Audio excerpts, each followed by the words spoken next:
अब देख लो ये सेकंड नोट क्या बोल रहा है। सेकंड नोट में क्या है, maximum number of different element in a symmetric matrix of order N. ठीक है, सिमेट्रिक बोलने का मतलब कि स्क्वायर ही होगा, इन जनरल हमने उसे एन ऑर्डर बोल दिया, is N into N plus 1/2।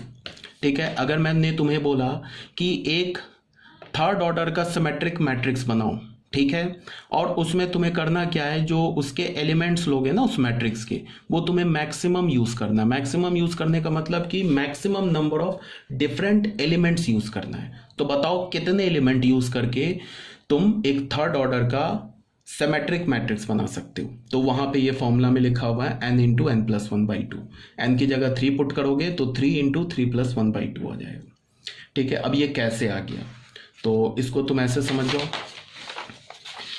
सबसे पहले तुम 3/3 ऑर्डर का इसको समझने के लिए ऐसे देखो, मान लो कि हमने एक 3/3 ऑर्डर का हमें एक सिमेट्रिक मैट्रिक्स बनाना है।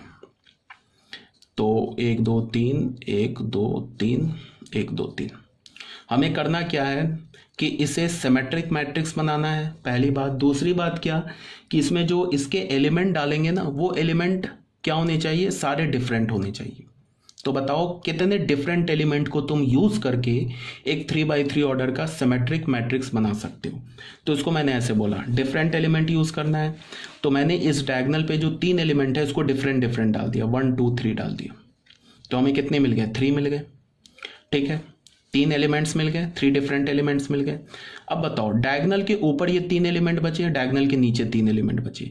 तो जो तुम एलिमेंट डायगोनल के ऊपर डालोगे वही एलिमेंट तुमको डायगोनल के नीचे डालना होगा, अगर सिमेट्रिक रखना है तो।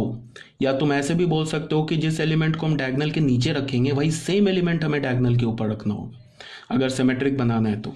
तो डायगोनल के ऊपर के एलिमेंट को हम कैसे काउंट करते हैं, ये ऑलरेडी बता रखा है। क्या बता रखा है, 3 स्क्वायर, टोटल में से डायगोनल के एलिमेंट को हटा दो और डिवाइडेड, टोटल में से डायगोनल के एलिमेंट को हटा दिया तो क्या बच गया, ये 6 एलिमेंट बच गया। डायगोनल के ऊपर डायगोनल के नीचे के एलिमेंट्स बच गए, और हमें पता है कि डायगोनल के ऊपर डायगोनल के नीचे तो सेम एलिमेंट होते हैं, तो उसको 2 से डिवाइड कर दिया।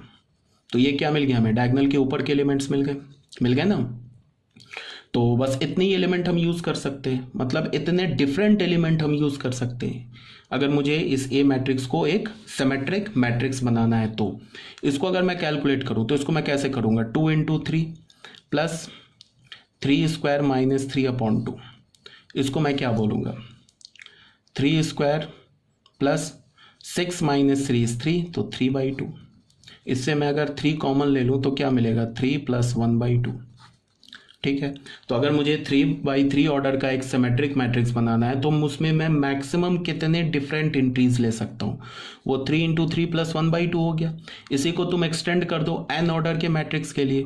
तो अगर मैं तुम्हें बोलूँ एन ऑर्डर का अगर हमें एक सिमेट्रिक मैट्रिक्स बनाना है तो उसमें हम मैक्सिमम कितने डिफरेंट एंट्रीज ले सकते हैं, तो वो किसके इक्वल होगा, n इंटू एन प्लस 1/2।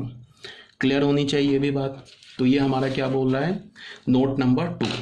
यहाँ तक तो कोई प्रॉब्लम नहीं होनी चाहिए। अगर कोई प्रॉब्लम होगा तो आप मुझसे क्या कर सकते हो, पूछ सकते हो। ठीक है, अब आ जाओ स्क्यू सिमेट्रिक मैट्रिक्स पे। ठीक है, स्क्यू सिमेट्रिक मैट्रिक्स में क्या बोल रहा है, A square matrix A is equal to A I J is a skew symmetric matrix if A I J is equal to minus of A J I for all I J. यहां पे क्या बोला कि अगर मैंने किसी square matrix को skew symmetric matrix बोला तो उसके ith रो jth कॉलम का एलिमेंट और jth रो ith कॉलम का एलिमेंट वो एक दूसरे का निगेटिव होना चाहिए।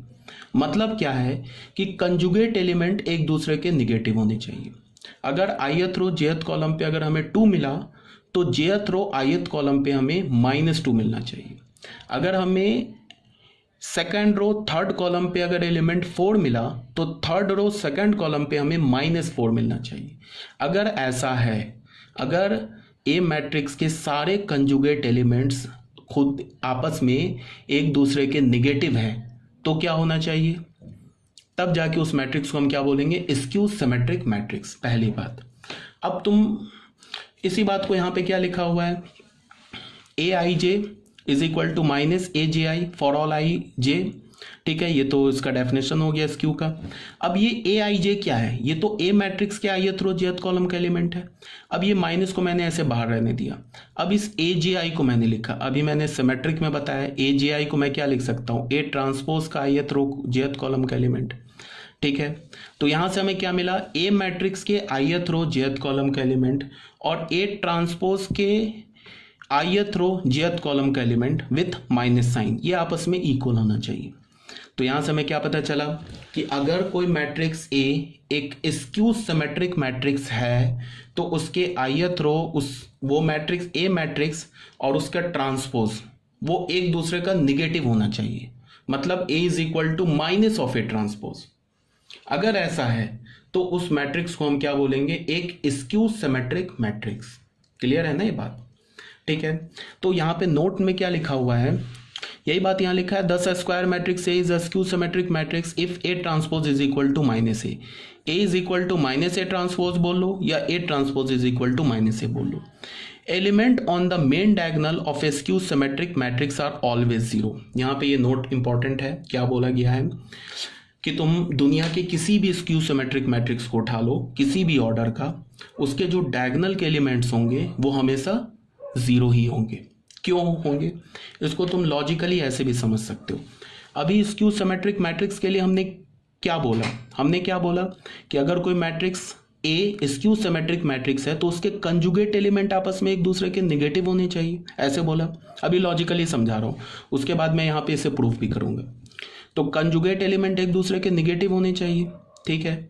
और डायगोनल के जो एलिमेंट होते हैं वो खुद अपना कंजुगेट होता है, जो भी डायगोनल के एलिमेंट है। A11 का कंजुगेट A11 ही है, तो मैंने क्या बोला, A11 खुद अपना निगेटिव होना चाहिए।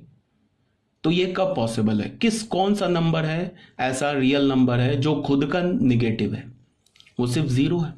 बिकॉज 2 इज इक्वल टू -2 तो तुम नहीं कर सकते हो, वो तो पॉसिबल ही नहीं है। बस तुम 0 इज इक्वल टू -0 कर सकते हो। बात आ रही है ना समझ में क्या बोल रहा हूं? जैसे मैंने बोला कि सेकंड रो सेकंड कॉलम का एलिमेंट खुद का कंजुगेट है, खुद का कंजुगेट तो है ही। मैंने बोला कि सेकंड रो सेकंड कॉलम का एलिमेंट खुद का कंजुगेट तो है ही और वो निगेटिव भी है। तो ये क्या हो जाएगी, तभी पॉसिबल होगा जब सेकंड रो सेकंड कॉलम का एलिमेंट 0 हो, तभी तो हम बोल सकते हैं कि 0 इज इक्वल टू -0। ठीक है, ये तो ऐसे लॉजिकली बता रहा हूँ। मतलब क्या कि डायगोनल के एलिमेंट क्या होने चाहिए, 0 होने चाहिए। अगर कोई भी स्क्यू सिमेट्रिक मैट्रिक्स है तो किसी भी ऑर्डर का हो, हमेशा उसके जो डायगोनल के एलिमेंट्स होंगे वो हमेशा 0 के इक्वल ही होंगे।